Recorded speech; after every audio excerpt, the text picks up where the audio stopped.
B-26 bombers of the 9th Air Force stationed in England are prepared for an early morning takeoff on a mission against enemy-held territory in Europe. This is the beginning of a typical double-header day for the men of the 9th.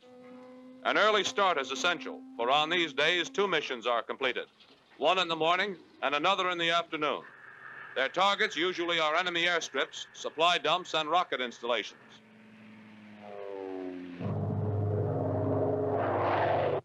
As soon as they are airborne, the Marauders head for their rendezvous point. Once it has been made, radio silence is maintained, and the operator takes his place at the waist guns.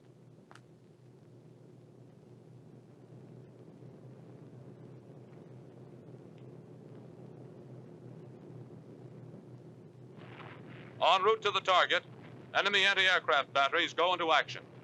Although the flak barrage is usually heavy and intense, the B-26s have never been turned from their target because of it. Evasive action is taken every 10 to 20 seconds, but the course to the objective is maintained.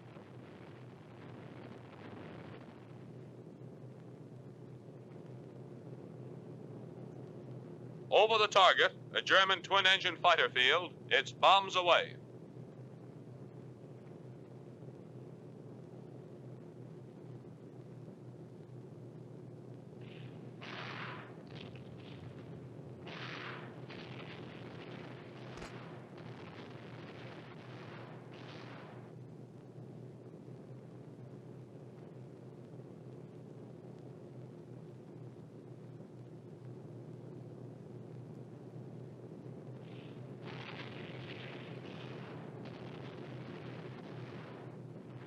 With bomb bays empty and noses down, the Marauders head for home fast, meeting plenty of flak on the way back. This 26 makes the trip home on one engine.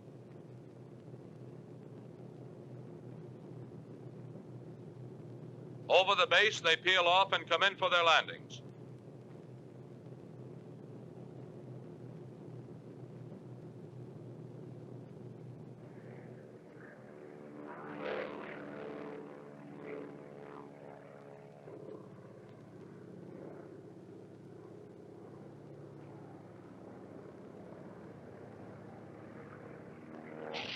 This Marauder had its hydraulic system shot out. The nose wheel was locked down and the main landing gear was locked in the retracted position. The pilot, 19 years old, the youngest on the field, brought her in for an almost perfect landing. The damage was quickly repaired, and within 24 hours, the plane was back in the air. As soon as the planes land, they're lined up for servicing. Parked close together to speed up the job, the planes are ready for action within 45 minutes.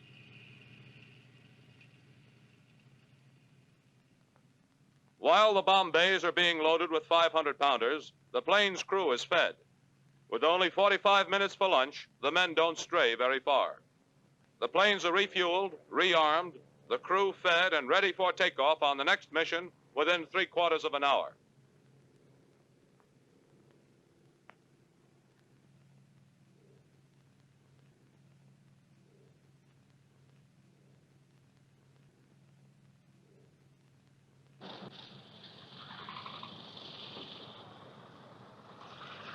Once the planes are ready to leave for the afternoon attack, the takeoff runs smoothly and quickly. The Marauders run down the strip at intervals of 15 seconds and head for the rendezvous point over England before starting across the channel.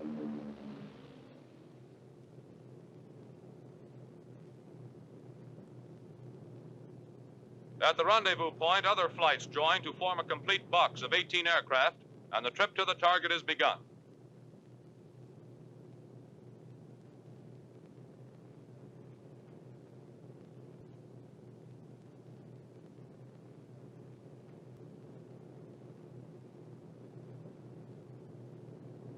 As the formation approaches the enemy territory, the men adjust their flak suits and put on their helmets for protection against shrapnel and splinters. Crossing the coastline, the Nazi anti-aircraft batteries, some 10,000 to 12,000 feet below, open fire, but the formation holds its course to the target.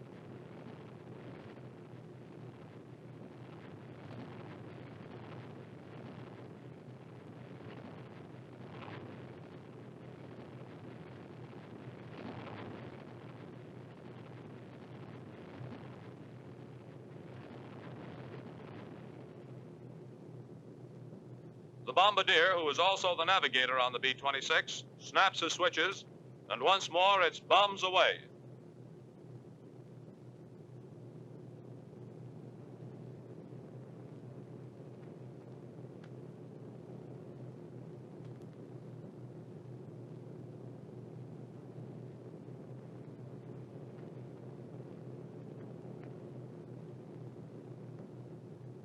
The target on this mission was another twin-engine fighter airfield in Holland, only a few miles from the German border.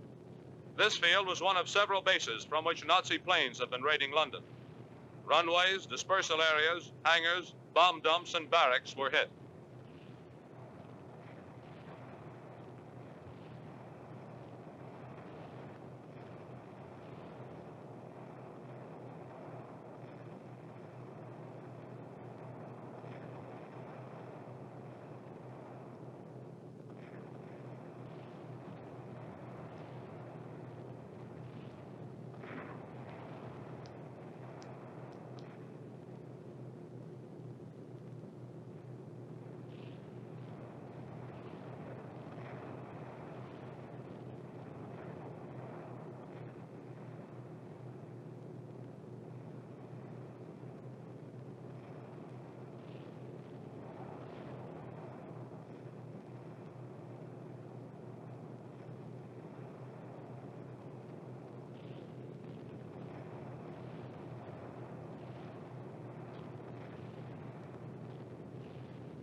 During the trip back, the planes are again subjected to heavy flak.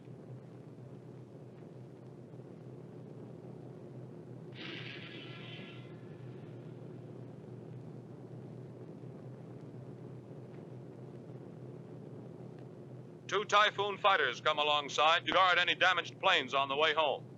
This B-26 was hit, and with one engine gone, begins to fall out of formation.